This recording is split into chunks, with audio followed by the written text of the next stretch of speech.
नमस्कार दोस्तों, मैं विवेक चौधरी हार्दिक स्वागत करता हूं अपने चैनल एसएससी का तूफान में। आज हिंदी व्याकरण में एक नया टॉपिक शुरू हुआ है जिसका नाम है वृत्ति व पक्ष।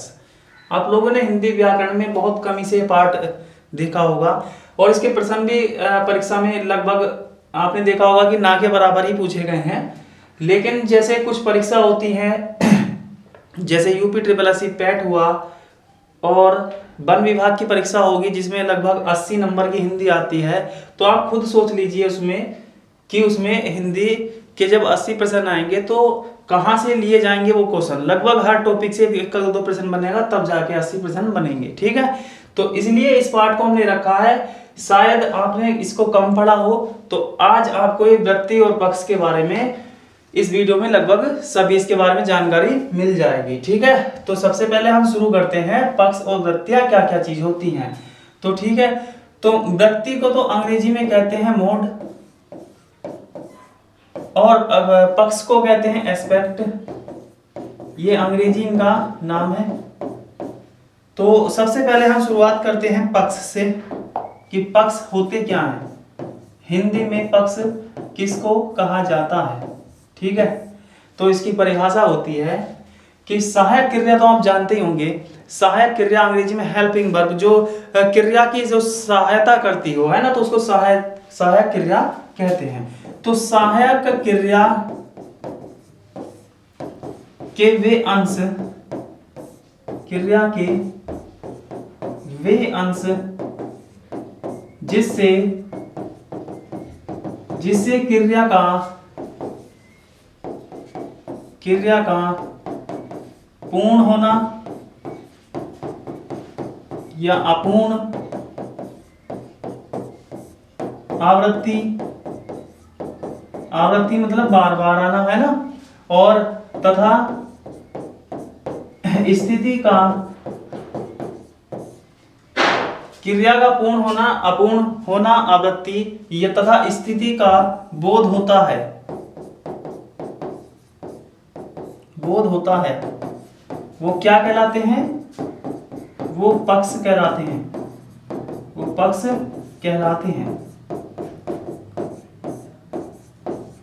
समझ में आपको कि पक्ष किसको कहा जाता है। सहायक क्रिया का वो टुकड़ा या वो अंश जिससे हमें क्रिया का ये पता चले कि क्रिया पूर्ण हो चुकी है, क्रिया अपूर्ण है, या क्रिया में आवृत्ति है, या उस क्रिया की स्थिति क्या है। ठीक है, तो इन चारों चीज का पता होना ही क्या कहलाएगा, पक्ष कहलाएगा। वाक्य का या क्रिया का पक्ष कहलाएगा। अब पक्ष के कितने प्रकार होते हैं, पक्ष को 4 प्रकार में बांटा गया है। ठीक है, तो यहां लिखेंगे पक्ष के 4 प्रकार होते हैं। पक्ष के 4 प्रकार हैं। वो कौन कौन से हैं, ध्यान पूर्वक समझिए उसको। पहला नंबर है नित्य पक्ष। इसको हम आवृत्ति लिख सकते हैं। दूसरा है सातत्य पक्ष। ठीक है, सातत्य पक्ष, इसको हम क्रिया का अपूर्ण होना लिख सकते हैं, अपूर्ण होना। तीसरा पक्ष होता है पूर्ण पक्ष और चौथा होता है स्थित्यात्मक।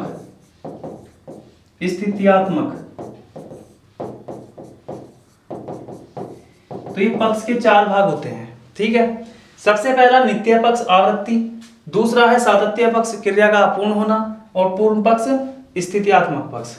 ठीक है, तो उनको हम बारी बारी से पढ़ते हैं और उसके एक का दो एग्जाम्पल हम आपको बताते हैं कौन कौन से इसमें आते हैं। ठीक है, सबसे पहला आता है नित्य पक्ष। और नित्य पक्ष को क्या बताया हमने, नित्य पक्ष को हम आवृत्ति कह सकते हैं। तो हम क्वेश्चन किस तरीके से आता है वो हम आपको बता देते हैं। क्वेश्चन ऐसे आएगा कि सूर्य पूर्व से निकलता है। इसके बाद लिखा होगा उपरोक्त वाक्य में क्रिया का पक्ष बताइए कौन सा पक्ष का है। क्या ये नित्य है, क्या ये सातत्य है, या पूर्ण है, या स्थित्यात्मक है। ठीक है, तो हम इसकी पहचान बता देते हैं चारों की, जिससे आप दिए गए क्वेश्चन को आराम से उसको हल कर सकते हैं। देख लीजिए इस वाक्य में क्या है, सूर्य पूरब से निकलता है। यह निकलता था लिखा गया, सॉरी, निकलता है, इसमें आएगा निकलता है, क्योंकि अब निकलना बंद नहीं किया ना उसने, अभी तक निकलता है ना, तो वो गलती से था लिखा गया। सूर्य पूरब से निकलता है, तो इसमें किस तरह का पक्ष है। इस वाक्य में आपको देखने से लग रहा होगा कि ये डेली बेस का उसका काम है ना, सूरज का पूरब से निकलने का काम है। तो ऐसे वाक्य जिसमें आपको ये दिखाई दे कि नित्य प्रतिदिन उसका काम होता है, किसी व्यक्ति का, किसी वस्तु का अगर कोई नित्य प्रतिदिन या डेली वाइज का उसका कोई काम होता है, तो वह वाक्य जो होता है वो नित्य पक्ष का होता है। ठीक है, या आवृत्ति, उसमें कार्य की आवृत्ति का होना पता चलता है। ठीक है, तो उसकी पहचान क्या लिखें, जिसमें क्रिया की आवृत्ति पाई जाए, क्रिया की आवृत्ति पाई जाए। और आवृत्ति किस प्रकार होती है, जैसे कि बार बार होना, बार बार या रोज का होना, कोई काम है और रोज का काम होता है वो, तो वो नित्य पक्ष का होता है। ठीक है, एक एग्जाम्पल आपके सामने है, सूर्य पूरब से निकलता है। दूसरा, पिताजी रोज सुबह टहलने जाते हैं, टहलने जाते हैं। तो इस वाक्य में तो कोई दिक्कत नहीं थी आपको पहचानने में, क्योंकि इसमें रोज लिखा गया है, पिताजी रोज सुबह टहलने जाते हैं। ठीक है, तीसरा, माता खाना बनाती है, इसमें रोज का जिक्र नहीं आया है। ठीक है, लेकिन आप ये वाक्य को पढ़ के अनुमान लगा सकते हैं कि माता खाना बनाती है, तो इसमें वाक्य में लग रहा है कि माता का रोज का काम है खाना बनाने का। ठीक है, तो सूर्य पश्चिम में जाकर छिपता है, ये भी इसी का एग्जाम्पल होगा। तो ऐसे वाक्य जिसमें आवृत्ति, क्रिया की आवृत्ति या कार्य का बार बार होना या डेली वाइज का काम होना पाया जाए, तो आप उसका आंसर क्या दोगे, नित्य पक्ष या आवृत्ति कहेंगे उसको। ठीक है, पहला पक्ष आपके समझ में आ गया होगा, इसका स्क्रीनशॉट ले लीजिए। दूसरा पे चलते हैं।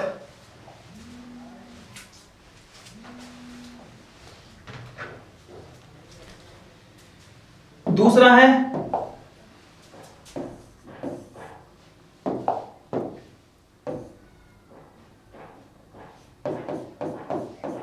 सातत्य पक्ष,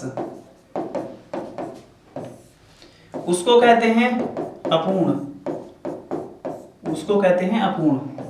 तो परिभाषा क्या बनेगी भाइयों इसकी, वह पक्ष जिसमें क्रिया का अपूर्ण होना पाया जाए, क्रिया का अपूर्ण होना पाया जाए, तो वो क्या कहलाएगा, वो उस सहायक क्रिया का सातत्य पक्ष कहलाएगा। ठीक है, पहचान क्या होती है, अंत में, मतलब वाक्य के अंत में ये रहा शब्द मिलता है। रहा मतलब रह लिख सकते हैं उसको हम, रहा था, रही थे, रहे थे आदि शब्द देखने को मिलते हैं। तो एग्जाम्पल आप बना सकते हो कि जैसे सोहन बाजार जा रहा था, बाजार जा रहा था। दूसरा है मुकेश सो रहा था या सो रहा है। अध्यापक जी पढ़ा रहे हैं। कोई सा भी वाक्य ले लें जिसमें लास्ट में रहा है, रहे थे वगैरह आगे आदि शब्द भी देखने को मिलते हैं, तो उसमें क्या होता है, सातत्य पक्ष होता है, क्रिया का पूर्ण होना। देख लीजिए क्या क्रिया पूर्ण हुई इसमें, कि सोहन बाजार जा रहा था। हमने जो देखा कि वो जा रहा था, हमें पता नहीं चला कि वो पहुंच गया कि नहीं पहुंचा, है ना। मुकेश सो रहा है, ठीक है, तो वो इस समय सो रहा है मतलब क्रिया चल रही है। ठीक है, तो सातत्य पक्ष इसका आंसर होगा। नेक्स्ट तीसरे की बात करते हैं। तीसरा पक्ष कौन सा होगा, पूर्ण पक्ष। तो पूर्ण पक्ष में क्या आएगा, क्रिया का पूर्ण होना पाया जाए।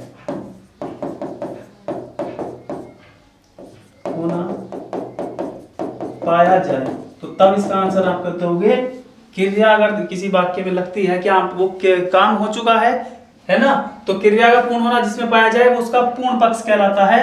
पहचान क्या कह सकते हो उसकी, जैसे कहते हैं चुका था, है ना, चुका था, चुके थे, वह कार्य कर चुके थे, या रहा था, सॉरी रहा था नहीं, गए थे आदि। काफी वर्ड्स हैं इसके, ये नहीं कि एक ही आएगा। हम एग्जाम्पल के तौर पर हमको एक दो एग्जाम्पल समझा देते हैं किस तरह के वाक्य देखने को मिलते हैं। पहला है वह स्टेशन गया था, या वह स्टेशन पर गया था। दूसरा है अध्यापक पढ़ा चुके थे, तीसरा है हमने खाना खा लिया था,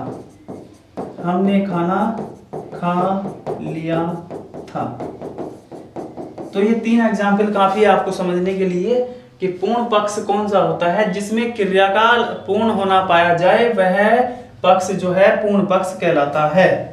चलिए अब बात करते हैं चौथे की। चौथा पक्ष है स्थित्यात्मक पक्ष। स्थित्यात्मक पक्ष को क्या कहेंगे कि वह पक्ष जिसमें वस्तु या व्यक्ति की स्थिति या अवस्था, स्थिति या उसकी अवस्था का पता चले तो तब क्या होगा, तब स्थित्यात्मक पक्ष होगा। ठीक है, एग्जाम्पल समझो। पहला एग्जाम्पल है, स्थिति किसको कहते हैं, कोई चीज कहीं पर रखी हुई है या कोई व्यक्ति कहीं पर खड़ा है या कहीं पर है इस समय, तो वो उसकी स्थिति हो गई। अवस्था क्या होगी, अवस्था उसका कोई पद का नाम, जैसे कि कोई इंजीनियर है, कोई डॉक्टर है, कोई पुलिस में है ना, तो वो उसकी एक अवस्था होगी कि वो क्या चीज है। ठीक है, जैसे हमने लिखा कि सोहन एक इंजीनियर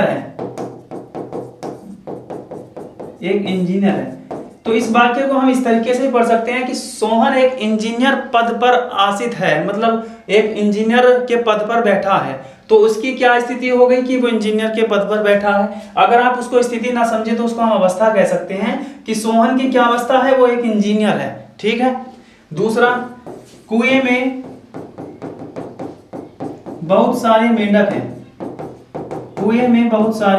हैं, तो कुएं में क्या स्थिति, मेंढकों की क्या स्थिति बताई गई है इसमें, मेंढक की कि कुएं में हैं, वो एक स्थिति बता दी है कि मेंढक सभी कुएं में हैं। ठीक है, मेज पर पुस्तक है, रखी है, ठीक है, तो ये इसमें एक स्थिति का व्याख्यान हुआ है, पुस्तक की स्थिति बताई गई है। तो जिन वाक्यों में स्थिति अवस्था बताई जाए वो स्थित्यात्मक पक्ष कहलाता है। चलिए, पक्ष की तो आप बिल्कुल समझ गए होंगे पक्ष की स्टोरी क्या है, और पक्ष में इतना पहचानने में कोई दिक्कत नहीं आएगी आपको। अब नंबर आता है वृत्ति का, जिसको अंग्रेजी में मोड कहते हैं। वृत्ति, इसको अंग्रेजी में मोड कहा जाता है। ठीक है, तो बात करते हैं वृत्ति की। वृत्ति में क्या होता है, वृत्ति की परिभाषा लिखवा रहे हैं, उसको जरा ध्यान से समझना। वृत्ति क्या होती है, क्रिया का वह रूप जिसमें वक्ता के मन की स्थिति का बोध हो,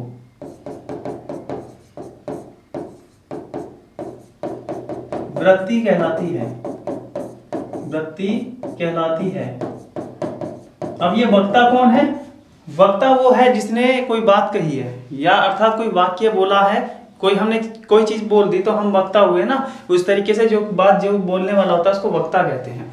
तो क्रिया का वह रूप जिसमें वक्ता बोलने वाले के मन की स्थिति का बोध हो। उसके मन की स्थिति क्या है, वो आज्ञा दे रहा है, संदेह उसमें उत्पन्न हो रहा है ना, इस तरीके से वो वृत्तियां कहलाती हैं। तो ये वृत्ति के जो भेद हैं वो वृत्ति 7 प्रकार की होती हैं। वृत्ति जो है 7 प्रकार की हैं। अब वो 7 प्रकार की कौन कौन सी हैं याद कर रहे हैं। पहली है आज्ञार्थक वृत्ति, जिन वाक्यों में आदेश दिया जाए, अनुरोध किया जाए, ठीक है, तो या आज्ञा दी जाए तो वो क्या होगा, आज्ञार्थक वृत्ति। जिन वाक्यों में या जिस क्रिया के जिस रूप में निश्चितता पाई जाए, क्रिया की निश्चितता पाई जाए, है ना, तो निश्चयार्थक। और तीसरी है क्रिया में जिसमें संकेत दिया जाए, संकेतार्थक। क्रिया की क्षमता दिखाई जाए तो इसको हम क्षमता भी कह सकते हैं। क्रिया के जिस रूप में क्षमता का पता चले व्यक्ति या वस्तु की। संभावना, क्रिया के जिस रूप में संभावना व्यक्त की जाए, संभावनार्थक वृत्ति। और क्रिया के घटित होने में जब बाध्यता या आवश्यकता हो तो तब बाध्यता सूचक।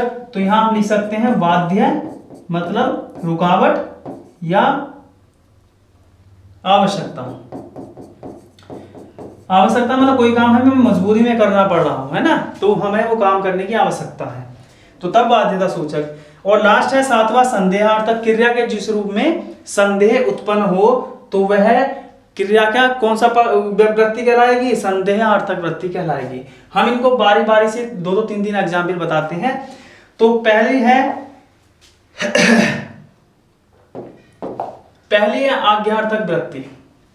जरा हम 2 एग्जाम्पल दे रहे हैं, इसमें आप ये क्या नोट करोगे, जिस क्रिया के जिस रूप में आज्ञा हो, आदेश हो या अनुरोध हो, अनुरोध रिक्वेस्ट है ना, तो ये तीनों जो अगर ये कार्य इस तरीके से अगर हो, या तो आज्ञा हो, उस क्रिया में आदेश हो या फिर अनुरोध हो, तो वह वृत्ति जो है आज्ञार्थक कहलाएगी। चलिए इसके एग्जाम्पल हम बनाते हैं, कौन कौन से आ सकते हैं। तुम यहां से शीघ्र चले जाओ, तुम यहां से शीघ्र चले जाओ। तो इस वाक्य में या तो अनुरोध है या किसी को आदेश दिया जा रहा है, ठीक है। मेरे लिए पानी लेकर आओ या पानी ले आओ। और तीसरा है मेरा कार्य कर दो ना, ठीक है। जब किसी से रिक्वेस्ट करते हैं तो कहते हैं कि मेरा कार्य कर दो ना, तो इसमें क्या है, या तो आज्ञा है या अनुरोध है या फिर आदेश है, ठीक है।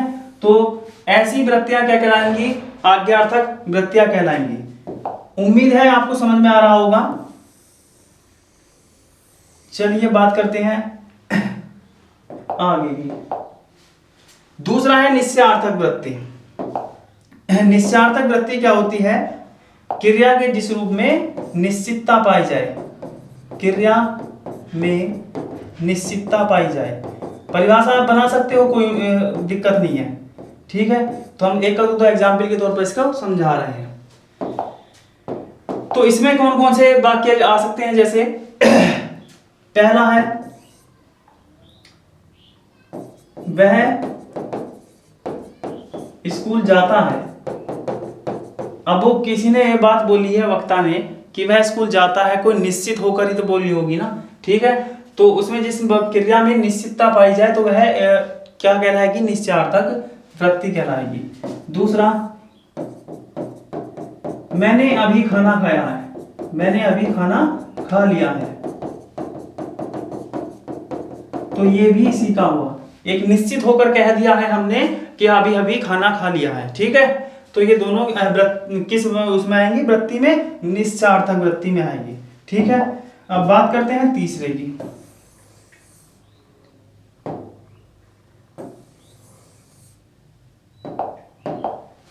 तीसरी वृत्ति है संकेतार्थक वृत्ति। तो क्रिया के जिस रूप में संकेत दिया जाए, संकेत दिया जाए, ठीक है। तो इसका एग्जाम्पल कौन कौन सा होगा, जैसे कि ये, अगर मेहनत करोगे तो पास हो जाओगे, पास हो जाओगे। अब हम भी आपसे कह रहे हैं कि अगर आप मेहनत करोगे तो जरूर पास हो जाओगे। तो इसमें वाक्य में क्या देखने को मिला कि हमने तो आपको क्या दिया, एक संकेत दिया, ठीक है। तो जिस वाक्य में संकेत देखने को मिले वो क्या होगा, संकेतार्थक वृत्ति होगा। एक एग्जाम्पल और, यदि तुम आ जाते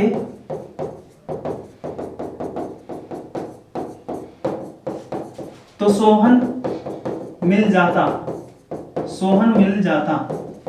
यदि तुम आ जाते तो सोहन जरूर मिल जाता। तो आपको एक संकेत मिला कि यदि तुम आ जाते ना तो सोहन मिल जाता। ठीक है, तो एक किस में आ रहा है, ये संकेतार्थक में।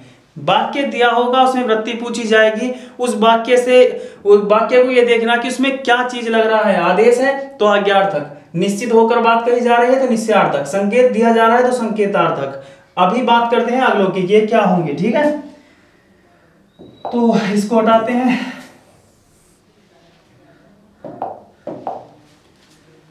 अब आता है नंबर चौथा, इसमें हमने लिखा है क्षमता।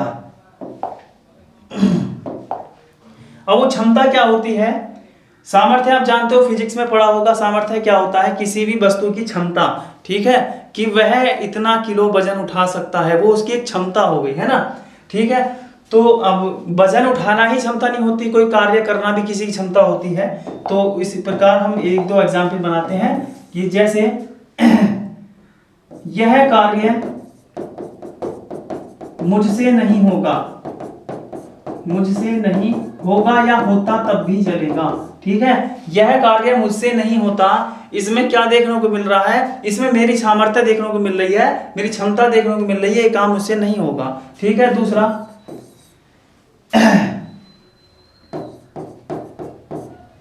तुम परीक्षा में पास हो सकते हो, हो सकते हो। ठीक है, अब मैंने ये बात क्यों बोली, क्योंकि मुझे उम्मीद है और मुझे लगता है कि तुम्हारे अंदर वो क्षमता है कि तुम पास हो सकते हो। ठीक है, तभी तो कोई बात बोली होगी हमने, और इसलिए यह सामर्थ्य सूचक वृत्ति में जाएंगे दोनों एग्जाम्पल। ठीक है, नेक्स्ट एक का दो एग्जाम्पल में सब क्लियर हो रहे होंगे, कोई प्रॉब्लम नहीं आ रही होगी इसमें।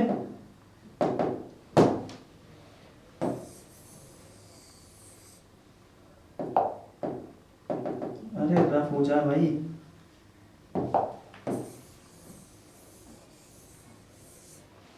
बात करते हैं अगले से, संभावनार्थक वृत्ति। तो जिस क्रिया के जिस रूप में क्या व्यक्त हो, संभावना व्यक्त हो।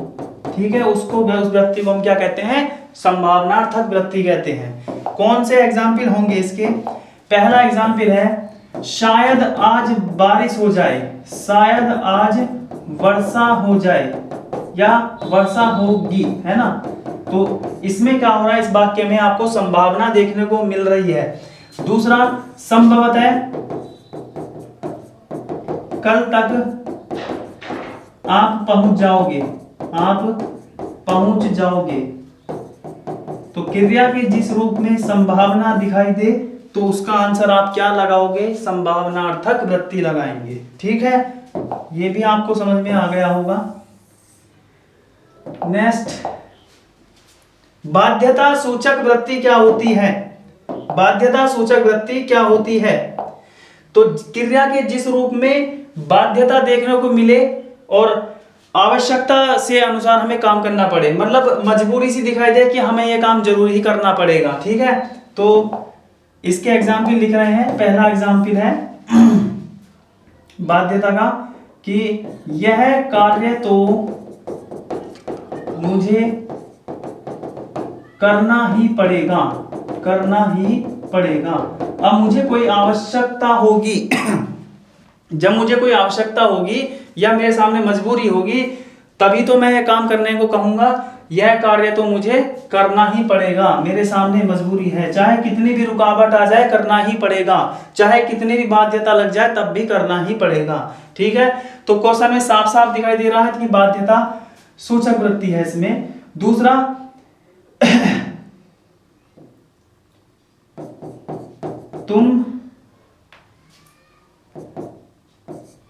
तुमसे यह कार्य हो जाएगा, ये तो शायद सामर्थ्य को दर्शाएगा। तुमसे यह कार्य हो जाएगा, वो तो सामर्थ्य को दर्शाएगा, ये इसका एग्जाम्पल नहीं होगा। ठीक है, दूसरा है मोहन को समय से स्कूल जाना चाहिए, ये सही रहेगा इसका। मोहन को समय से स्कूल जाना चाहिए, तो ये जो समय से है इसमें देखने को मिल रहा है क्रिया में क्या पड़ रही है, इसमें बाध्यता देखने को मिल रही है, वो स्कूल लेट जा रहा है और हम उसको कह रहे हैं कि मोहन को समय से स्कूल जाना चाहिए। इसमें उसकी एक आवश्यकता छुपी हुई है, ठीक है, कि पढ़ने के लिए अगर उसको नहीं तो स्कूल टाइम पे नहीं पहुंचेगा तो पढ़ाई नहीं मिलेगी ना, तो उसको एक आवश्यकता है किसकी, पढ़ाई की, और मोहन को क्या समय से स्कूल जाना चाहिए, तभी जाके वो पढ़ाई पूरी कर पाएगा, ठीक है। बात करते हैं लास्ट का है संदेहार्थक वृत्ति। संदेहार्थक वृत्ति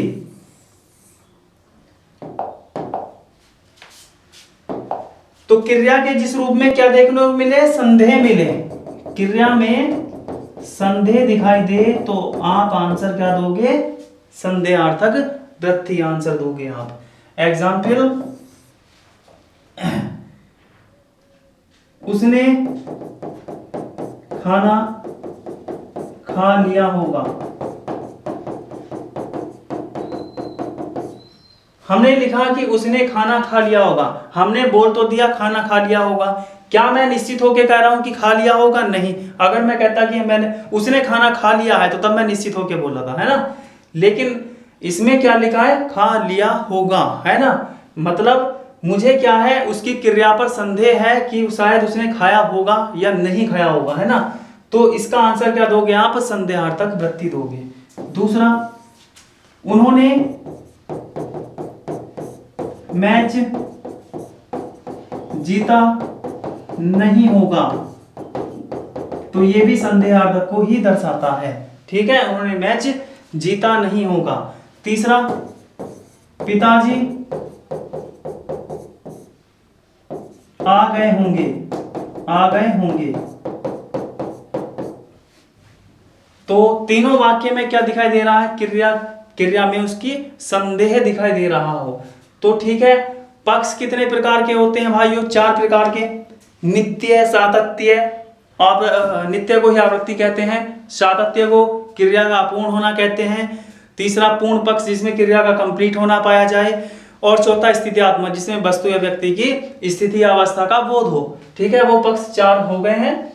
बात करते हैं वृत्ति की, क्रिया का वह रूप जिसमें वक्ता के मन की स्थिति का बोध हो वृत्ति कहलाती है। वृत्ति जो है 7 प्रकार की है, अनेक किताब में किसी में 5 भी लिखा हुआ है कि 5 प्रकार की होती हैं, लेकिन कई मतभेदों के अनुसार इसका जो सही आंसर दिया जाता है वो 7 प्रकार की ही वैलिड माना जाता है, ठीक है, आप भी 7 प्रकार का ही ध्यान रखना। पहली कौन सी वृत्ति है, आज्ञार्थक जिसमें आज्ञा, आदेश या अनुरोध का ज्ञान हो, ठीक है। दूसरा, निश्चयार्थक कोई बात कही गई हो या कोई वाक्य लिखा गया हो जिसमें क्रिया का निश्चित रूप पाया जाए। तीसरा, क्रिया के निश्चित रूप, क्रिया में अगर संकेत पाया जाए तो आप क्या आंसर दोगे, संकेतार्थक। और क्रिया में किसी वस्तु या व्यक्ति की क्षमता को प्रकट किया जाए तो तब आंसर दोगे आप सामर्थ्य सूचक। और क्रिया में यदि कोई संभावना का जिक्र आ जाए कि शायद आज वर्षा होगी, संभवतः है वो कल तक आ जाएगा, इस तरीके से, तो आप क्या आंसर दोगे, संभावनार्थक। और क्रिया में बाध्यता हो या आवश्यकता के अनुसार क्रिया करनी पड़ रही हो तो तब बाध्यता सूचक। और क्रिया में यदि संदेह पाया जाए तो तब आंसर दोगे आप संदेहार्थक। तो वृत्ति और पक्ष में मुझे नहीं लगता कि आपको कोई परेशानी आई होगी, और उम्मीद है कि आपको ये वीडियो बहुत ज़्यादा पसंद आए। इस वीडियो को लाइक और शेयर सब्सक्राइब जरूर करें, क्योंकि वीडियो शेयर करने से क्या, जिनको वृत्ति और पक्ष के बारे में थोड़ा सा कम ज्ञान है उनको भी अधिक देखने को मिलेगा। और आपका दिन शुभ रहे।